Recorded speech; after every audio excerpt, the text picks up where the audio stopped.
அனுதின பரலோக மன்னா. பிப்ரவரி 5. ஆதார வசனம் 1 தெசலோனிக்கேயர் 4:3. நீங்கள் பரிசுத்தமுள்ளவர்களாக வேண்டும் என்பதே தேவனுடைய சித்தமாயிருக்கிறது. வசனத்துக்குரிய விளக்கம்: தேவ சித்தம் இன்னதென்பதை நாம் வேதத்தின் மூலம் அறியும்போது நாம் மற்றவர்களுக்கு ஊழியம் செய்வதற்கு அல்ல, முதலாவது நம்மை முற்றிலும் அடக்கி நம் சித்தத்தை வெறுத்து நம்மை நாமே ஆளக்கூடியவர்களாய் காணப்பட வேண்டும்.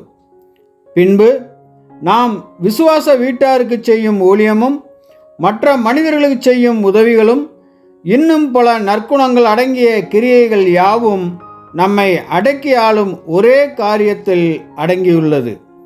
நாம் முதலாவது பரிசுத்தராக விளங்குவது மிக அவசியமானது.